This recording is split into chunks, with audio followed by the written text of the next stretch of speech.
Hello everyone, welcome back to my channel. Varalakshmi వ్రతం రోజు మేము ఇంట్లో పూజ ప్రసాదాలు ఎలా ప్రిపేర్ చేసుకున్నామనేసి ఈ బ్లాగ్ అయితే పెడుతున్నానండి. మార్నింగే లేచేసి బయట అంతా ఊడ్చేసుకొని ముగ్గులు వేసేసి ఇంకా ఫ్రెష్ అయిపోయి ఇలా కడపకు కూడా బొట్లు పెట్టేసి ఇంటి ముందు కూడా ఇలా ముగ్గులు వేసేసాను. ఇలా నీట్గా అలుక్కొని ముగ్గులు వేసేసి చేసుకుంటే అమ్మవారికి చాలా ఇష్టం. ఇంకా ముందుగానే తులసి కోటకైతే పూజ చేసుకున్నానండి. ఎందుకంటే ఇంకా అన్ని ప్రసాదాలు చేసి పూజ చేసేవరకు టైం పడుతుంది. ఆ టైంలో తులసికి పూజ చేయడం మంచిది కాదనేసి ముందుగానే పొద్దున్నే పూజ చేసేసుకున్నాను. ఇంకా రీసెంట్గానే తులసి కోటలో లక్ష్మీ తులసి, కృష్ణ తులసి రెండు కలిపి పెట్టాను. ఇంకా పూజ అయితే చేసుకుంటున్నాను. ఇంకా బయట మనం ఇలా దీపం పెట్టినప్పుడు గాలి వస్తూ ఉంటుంది, దీపం సరిగా అంటుకోదు. కొంచెం కర్పూరం రాస్తే తొందరగా అంటుకుంటుంది. ఇంకా కడప పైన అయితే చాక్ పీస్తో వేశాను. దీపం వెలుగుతుందా లేదా అని చూశాను, వెలుగుతుంది. ఇంకా నైట్ పెరుగు తోడేసి మినపప్పు, శనగలు ప్రసాదం కోసం అయితే నానబెట్టేసుకున్నాను. స్టవ్ కూడా నైటే క్లీన్ చేసి పెట్టుకున్నానండి. అయితే మేము చిన్నప్పుడు అమ్మ ప్రతి శుక్రవారం స్టవ్ ఇలా కడిగేసి బొట్లు పెట్టి పూజ చేసుకునేది. నాకు కూడా అలాగే అలవాటు అయిపోయింది. బట్ నేను బొట్లు శుక్రవారం పెడతాను, కానీ నీట్గా క్లీన్ చేసినప్పుడు ఇలా ముగ్గులు అయితే వేసుకుంటాను. ఇంకా స్వాస్తిక్ కూడా వేసి వంట అయితే స్టార్ట్ చేశానండి. ఇంకా ప్రసాదాలకి టైం పడుతుంది కాబట్టి ఇంకా ప్రసాదాలు చేసి పూజ చేసుకోవాలి. వ్రతం అయితే చేసుకోనండి, పూజ మాత్రమే చేసుకుంటాను. ఇంకా చెట్లకున్న పూలు అయితే మా వారు పిల్లలు తెచ్చేసుకున్నారు. స్టవ్ పైన పాలు పెట్టేసి ఇంకా వడలకైతే పప్పు గ్రైండ్ చేసేసాను. శనగలు కూడా కుక్కర్లో వేసి ఒక 3 విజిల్స్ పెట్టుకుంటే సరిపోతుంది. పరమాన్నం కోసం రైస్ కూడా కడిగి పక్కన పెట్టేశాను. చింతపండు పులిహోర కోసం ఇంకా రైస్ పెట్టేసి రైస్ అయితే ఉడికిపోయింది. ఇంకా వడలు అయితే వేసుకుంటున్నాను. ఫాస్ట్గా చూపిస్తున్నానండి, ఎందుకంటే ఇంకా లెంతీగా అవుతుంది, అంత ఇంట్రెస్టింగ్గా ఉండదు అనేసి. ఇంకా వడలు కూడా వేసేసి కొన్ని పెరుగు వడలు అలాగే కొన్ని వడలు చేద్దాం అనుకుంటున్నాను. ఎవ్రీ ఇయర్ నేను పూజ మాత్రమే చేసుకుంటానండి, సపరేట్గా పీట వేసి వ్రతం అయితే ఎప్పుడూ చేసుకోలేదు. అందుకనేసి నేను అన్ని ప్రసాదాలు అన్నీ చేస్తాను, కాకపోతే జస్ట్ పూజ చేసుకుంటాను. ఇంకా వడలు వేయడం అయితే కంప్లీట్ అయిపోయింది. ఇంకా పులిహోర అలాగే పెరుగన్నం అవన్నీ చేయాలి. రైస్ కూడా ఉడికిపోయింది కాబట్టి తొందరగానే అయిపోతుంది. ఇంకా వడలు కూడా అన్నీ ఒకేసారి చేసేసాను. ఇంకా వడలు చేయడమే టైం పడుతుంది, మళ్ళీ వేస్తూ తీస్తూ ఉండాలి కాబట్టి ఇంకా వడలు అయిపోయిన తర్వాత ఇక్కడ వంట చేస్తూ అక్కడ పిల్లల్ని కూడా రెడీ చేస్తూ ఇంట్లో పనులన్నీ చేసుకుంటున్నాను. ఇంకా పరమాన్నం కోసం రైస్ కూడా పెట్టేశాను. ఇంకా రైస్ రెడీ అయిపోయింది కాబట్టి పెరుగన్నం అలాగే పులిహోర కోసం అయితే కలుపుతున్నానండి. రైస్ కొంచెం మెత్తగా చేసుకొని పాలు పెరుగు వేసి ఒకసారి కలిపేసి ఉప్పు వేసుకొని ఒకసారి మళ్ళీ కలుపుకొని అందులోకి పోపు వేసుకోవాలి. ఆవాలు, మిరియాలు, కరివేపాకు, ఎండుమిర్చి వేసి పోపు వేసుకోవాలి. ఇంకా పులిహోర కోసం అయితే ఇలా చింతపండు పులిహోర చేస్తున్నాను. ముందుగా మెంతులు వేసుకుంటాను. మెంతులు బాగా వేడెక్కిన తర్వాత ఆవాలు, పల్లీలు, ఎండుమిర్చి, పచ్చిమిర్చి, కరివేపాకు, ఇంగువ వేసి పసుపు అన్నీ వేసుకొని ఒకసారి కలిపేసి అందులోకి చిక్కగా తీసుకున్న చింతపండు రసం అయితే వేసి ఉప్పు వేసుకొని దగ్గరికి ఉడికేంత వరకు ఉడికించుకోవాలి. నేనైతే ఇలాగే చేసుకుంటాను. పరమాన్నం కోసం ఇంకా అన్నం అయితే మెత్తగా ఉడికిపోయింది. అందులోకి బెల్లం వేసి ఒకసారి కలిపేసుకొని రెండైతే యాలకులు వేసాను.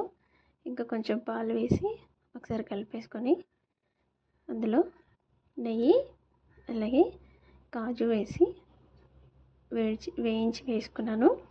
కిస్మిస్ ఉన్న వేసుకోవచ్చు. పులిహోర పులుసు కూడా రెడీ అయిపోయింది. పులిహోర కూడా కలిపేసి పెట్టేశాను. ఇది చేసుకోవడం అయితే ఇలాగే చేస్తానండి, కొంచెం డిఫరెంట్గా కూడా చేస్తారు. పులిహోర, పరమాన్నం, పెరుగన్నం, వడలు, మజ్జిగ వడలు, శనగలు అన్నీ రెడీ చేసుకున్నాను. ఇంకా తమలపాకులు అయితే పూజ కోసం తెంపుకున్నాను. కొందరు శనగలు పచ్చివి పెడతారు, అంటే వ్రతం చేసే వాళ్ళు పెడతారేమో అనేసి నేను అలా పెట్టను. ప్రతి టీపై పైన ఒక క్లాత్ వేసి బియ్యం వేసుకొని అమ్మవారి ఫోటో పెట్టేసి ముందుగా వినాయకుడికి పూజ చేసుకోవాలి కాబట్టి వినాయకుడిని కూడా పెట్టుకుంటాను.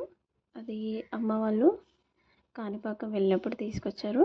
మొత్తం చెక్కతో చేసింది ఉంటుంది వినాయకుడు. అది పూజకి మాత్రమే యూస్ చేస్తానండి, తర్వాత పక్కన పెట్టేస్తాను. ఇంకా శంకు అయితే కంపల్సరీ అమ్మవారి దగ్గర ప్రతిరోజు పెట్టుకుంటాను. ఇంకా పువ్వులు, మల్లెపూలు అమ్మవారికి ఇష్టం కాబట్టి అవి తీసుకున్నాను. ఇంకా మాకు పూసిన పువ్వుల్లో గులాబీ పువ్వులు పెట్టుకున్నాను.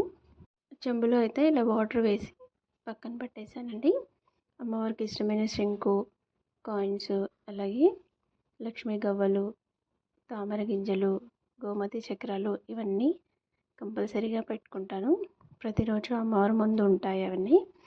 ఇంకా పువ్వులన్నీ పెట్టేసి పిల్లలకైతే ఇలా గోల్డ్ ఇయర్ రింగ్స్ తీసుకున్నాము. కానీ పెద్ద పాప పెట్టుకుంది, చిన్న పాప పెట్టుకోలేదు. ఇంకా తనకు తీసినవి, అలాగే పెద్ద పాపకి లాకెట్ తీసుకున్నాము లక్ష్మీదేవిది. అవి రెండు అమ్మవారి దగ్గర పెట్టుకున్నాము, అవి యూజ్ చేయలేదు. ఇంకా ప్రసాదాలు అయితే పెట్టుకుంటున్నానండి. పులిహోర, పరమాన్నం, శనగలు, అలాగే పెరుగన్నం, వడలు పెట్టాను. పెరుగు వడలు కూడా చేశాను కాబట్టి పెరుగు వడలు ఏం పెట్టలేదు, వడలు ఒక్కటే పెట్టేశాను. 5 రకాలు అవుతాయి అనేసి. ఇంకా పెరుగన్నం పెట్టాను కాబట్టి వడలు పెట్టేశాను. ఇలా అమ్మవారికి నైవేద్యం పెట్టి దీపారాధన చేసుకున్నాము. ఇలా ప్రశాంతంగా మా ఇంట్లో పూజ అయితే చేసుకున్నామండి. పూజ చేసుకొని ఇంకా ధూపం వేయాలి కాబట్టి మా వారైతే పూజ చేసినప్పుడు ఇల్లంతా ఇలా ధూపం నిండుగా ఉండాలి అంటారు. ఇంకా నేను పెడుతుంటే తను కూడా వచ్చేసి హెల్ప్ చేస్తున్నారు. పూజలో చేసేటప్పుడు ఉంటే కంపల్సరీగా హెల్ప్ చేస్తారు పూజలో. అది రెగ్యులర్గా చేసే పూజ అయినా సరే, ఇలా ఎప్పుడైనా చేసుకున్న పూజ అయినా సరే ఇల్లంతా ధూపం వేస్తారు. ఇంకా హారతి అయితే అమ్మవారికి హారతి ఇచ్చేసి పూజ అయితే కంప్లీట్ చేసుకున్నాము. మా పిల్లలు ప్రతిసారి గాయత్రి మంత్రమే చదువుతారు. గాయత్రి మంత్రం చాలా పవర్ఫుల్ మమ్మీ, ఎప్పుడైనా గాయత్రి మంత్రమే చెప్పాలి అంటారు. వాళ్ళ స్కూల్లో అలా చెప్పారంట. ఇంకా వాళ్ళు గాయత్రి మంత్రం చదువుతున్నారు. లేదమ్మా హారతి పాట పాడాలి అంటే గాయత్రి మంత్రం చదివారు. ఏదైతే ఏంటి అనేసి నేను కూడా సరే అని చెప్పాను. ఇంకా అందరం హారతి తీసుకున్నాము. పిల్లలు ఏది చేసినా బాగా అనిపిస్తుంది. చిన్న పిల్లలు కదా, వాళ్ళ నోటితో గాయత్రి మంత్రం చెప్తుంటే నాకైతే అలాగే వినాలనిపిస్తుంది. మా పెద్ద పాప కొన్ని శ్లోకాలు కూడా చెప్తుంది. ఇంకా అందరం హారతి తీసుకొని మళ్ళీ అందరం ఒకసారి దండం పెట్టుకున్నాము. ఇలా మేము సింపుల్గా వరలక్ష్మి వ్రతం రోజు మా ఇంట్లో లక్ష్మీదేవి పూజ అయితే చేసుకున్నామండి. పూజ అయితే అయిపోయింది. వాయినం కూడా ఇవ్వాలి కదా.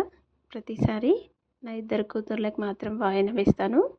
వ్రతం చేసుకుంటే అందరినీ పిలుస్తాను, కాకపోతే పూజ కాబట్టి నేను వాళ్ళిద్దరికే వాయినం అయితే ఇస్తానండి. వాళ్ళు కూడా చాలా ఇంట్రెస్టింగ్గా కూర్చుంటారు, మమ్మీ ఏమేమి చేస్తుందని చూస్తూ ఉంటారు. ఇంకా వాళ్ళ కాళ్ళకు కూడా పసుపు రాసి వాళ్ళకు కూడా వాయినం అయితే ఇచ్చాను. చాలా అంటే చాలా హ్యాపీగా ఫీల్ అవుతారు. నేను దసరా నవరాత్రుల్లో కూడా ఇస్తాను, ఇలా ఇప్పుడు కూడా ఇస్తాను. నవరాత్రుల టైంలో అందరినీ పిలిచేస్తాను. పిల్లలందరినీ పిలిచి వాళ్ళకి కన్య పూజ అంటారు కదా, అది చేస్తాను. ఇంకా మా చిన్న పాప కొంచెం పద్ధతులు పాటిస్తూ ఉంటుంది. ఇలా అలా అనేసి వాళ్ళ అక్కని చూసి వాళ్ళకైతే నేను ఫ్రాక్స్ తీసుకున్నానండి. గాజులు, వాయనం, అలాగే బ్లౌజ్ కాకుండా ఫ్రాక్స్ ఇచ్చాను. ప్రతిసారి వాళ్ళకి బట్టలతోనే వాయనం పెడతాను. ఇంకా ఇస్తినమ్మ వాయనం, పుచ్చుకుంటినమ్మ వాయనం అనేసి జరుగుతుంది. మా పాపకి అనడానికి రావట్లేదు, ఇంకా తను అనేసింది, తీసుకుంది వాయనం అయితే. ఇంకా మా చిన్న పాప అయితే నేను ఏం చెప్తే అదే చెప్తుంది. ఇస్తినమ్మ వాయనం అంటే ఇస్తినమ్మ వాయనం అని చెప్తుంది. వాళ్ళ డాడీ కూర్చొని చూస్తున్నారు తను ఎలా చెప్తుంది అనేసి. ఇంకా నేను ఏం చెప్తే అదే చెప్పింది. ఇస్తినమ్మ వాయనం అంటే తను కూడా ఇస్తినమ్మ వాయనం అంటుంది. పుచ్చుకుంటినమ్మ వాయనం అని చెప్పు అంటే చెప్తుంది. మా ఇంటికి వచ్చింది ఎవరు అంటే సాక్షాత్తు శ్రీ మహాలక్ష్మి అని చెప్తుంది. అలాగే నా మమ్మీ చెప్పాలి అంటుంది. అవును అని చెప్పాను. సాక్షాత్తు శ్రీ మహాలక్ష్మి అంటే తను కూడా నేను చెప్తుంటే చెప్పింది. ఇంకా మా పెద్ద పాప నాకు అనడానికి రాలేదు మమ్మీ, నాకు కూడా ఇంకోసారి ఇవ్వు అంటాను అనింది. ఇంకా వాళ్ళ సంతోషం ఎందుకు కాదనాలనేసి తనకి మళ్ళీ ఇంకొకసారి చెప్పమంటే చెప్పింది. సాక్షాత్తు శ్రీ మహాలక్ష్మి అని అనడానికి కూడా రావట్లేదు. మళ్ళీ కూడా ఇంకా వాళ్ళకి వాయినం ఇచ్చిన తర్వాత వాళ్ళ దగ్గర అయితే ఆశీర్వాదం తీసుకున్నాను.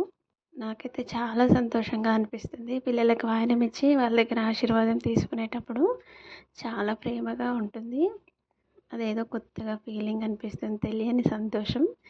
ఇంకా వాళ్ళకి వాయినం ఇచ్చి వాళ్ళ కాళ్ళు మొక్కిన తర్వాత కొంతసేపు అలాగే కూర్చొని వాళ్ళతో మాట్లాడుతూ కూర్చున్నాను. వాళ్ళు అక్షింతలు వేసి దగ్గరికి తీసుకొని ఇలా చాలా బాగా అనిపించింది. బ్యాంగిల్స్ వేసుకుంటాను అంటుంది, వద్దు అని చెప్పాను. ఇంకా ఇద్దరు చాలా హ్యాపీగా ఫీల్ అయ్యారు.